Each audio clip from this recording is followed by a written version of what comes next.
Now, I made a video just recently talking about whether or not the Winnipeg Jets would go out and what type of player they would be able to get for their defensive core at the trade deadline to help bolster the team and help them become a more deeper team going into a playoff run this year in the playoffs, obviously. And I talked about in that video Nashville Predators defenseman Mattias Ekholm and how he could be a good fit, what the price could look like, and how potentially Sami Niku and whatnot could be involved in bringing Mattias Ekholm to Winnipeg. And then, lo and behold, I was on my lunch break today at work, and I see on Twitter coming from Pierre LeBrun saying that the Nashville Predators and the Winnipeg Jets have discussed a trade involving Sami Niku and Mattias Ekholm. What a surprise. I actually was kind of surprised to read this, not genuinely shocked a little bit, because although it makes a lot of sense, and I made a video just recently talking about how the Jets are going to look to upgrade the defense, I didn't expect to see them looking so soon at an American team. I really thought that they might look and wait and try to make a move for maybe Travis Hamonic or something like that from the Canucks, like I just talked about in that other video I made, because then you don't have to deal with the quarantine time in America. But I guess that Cheveldayoff and the ownership, they really just want to make a big push this year and try to be the best team they can be, and they want to go out and get one of the better players available defensively on the market, and that is Mattias Ekholm. And I think this is a very, very interesting move,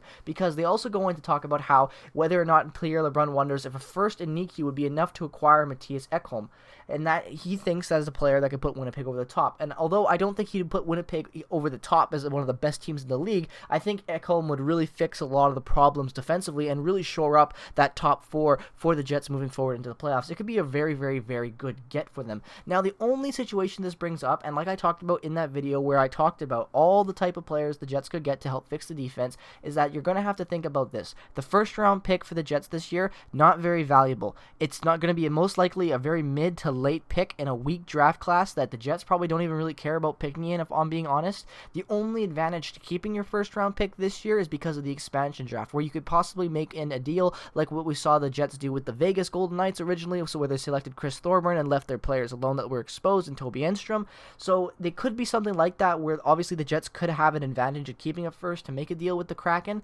But in my opinion, I think in a year like this where it's shortened season in the North Division that's been so tough, and the Jets have been pretty good with their record, even though they've been at times consistently outplayed in their own end, I do think that this would be a very good move for the Jets moving forward, especially considering that although I'm a big Sami Niku fan, like I've talked about in the past as well, Sami Niku just isn't going to get an opportunity to shine properly in Paul Maurice's system and the way that the defense is run and the way that Charlie Huddy uses his defensive players and structures the defensive core. He's not going to really succeed in Winnipeg. He's a puck-moving defenseman, and the Jets don't really have a notorious history of having the best type of puck-moving defensemen that go end-to-end and really carry the puck with good vision. He just hasn't been able to stick in the lineup, and although I think Sami Niku is a great player, I just don't think his potential is with the Jets. I think that in a team like Nashville, he could really shine there on that blue line. So I think this is a really good trade for both teams. If you're a Predators fan watching this right now, thinking, oh, what is Sami Niku like? He's a really good puck-moving defenseman. He's got really good vision. He skates well with the puck. He carries the puck well. He's got a good transition game through his own end of the ice, through the neutral zone, and able to really move the puck well. You can go watch some highlights recently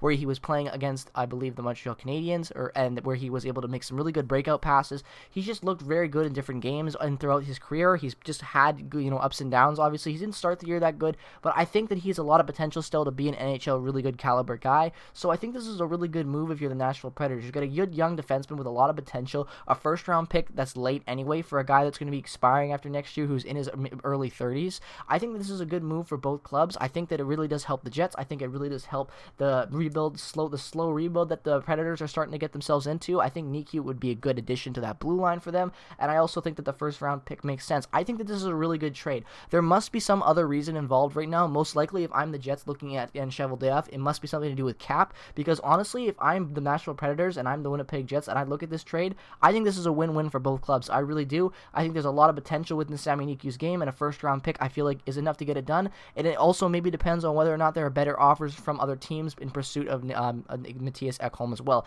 That's going to be a big thing as well. So I think that there's going to be some little things going on behind the details right now that we don't know as fans and the media knows yet. All we know is that there's rumors and discussions about the fact that Niku in a first has been brought up in addition to acquire Mattias Ekholm. So I think that this is a really good starting point for the Jets in going out on getting a defenseman that can really help them and push them over the edge to be that really competent team in their own end that can match up well and play good defense and not have to rely so much on the back of Connor Hellebuck and the offense putting up 3 to 4 goals a night. I think that if this was the type of move that was done, I think it makes a lot of sense moving forward. I think that this would be a good trade for both clubs, and I think that this makes a lot of sense. It's going to be very interesting to see what happens in the coming up days, because I feel like if this trade is going to happen, like I talked about in my video, the Jets are going to want to get it done as soon as possible because of the quarantine period. They're not going to want to make it at the trade deadline and have to wait 2 weeks after that and have not a lot of time to get Ekholm into the lineup, get him used to the system, and get him comfortable with his new partners. I just don't think that that's going to be the play right here. So I think that if this trade does happen, it's going to happen very soon. It could potentially happen with even in the next 48 hours. But nonetheless, I would stay on Twitter a lot, have the notifications set up on all your rumor accounts, and getting ready to see this, because I really do think that this could potentially happen soon. It makes a lot of sense over both clubs' side of it, and I'm looking very forward to seeing whether or not the Jets are able to pull this trade out and Chevalier off to get Mattias Ekholm, because that would be a really good grab for the team, and I'm very excited at the potential of what's going to happen with this type of move going forward to grab a defenseman. Let me know your thoughts now on this whole subject and all this news breaking about the Jets going after Ekholm. Do you think it's going to happen? Do you think it makes sense? Do you think a first in Niku is fair for Ekholm? Predators fans, what do you think about that? Let me know all your thoughts down in the comment section below. As always, if you're a fan of hockey, regardless of the team that you root for, definitely consider dropping a subscription as we're pushing towards that 1K subscriber goal, and I do appreciate any of the support to help us get there. Thank you so much for watching this video and just dropping a like and whatnot, and just appreciating showing support for the video. It does help with the channel a lot. Thank you so much for watching this video. If you haven't already, followed my Twitter, link in the description. Peace, love, and positivity as always. I will see you guys in the next video. Go Jets, go.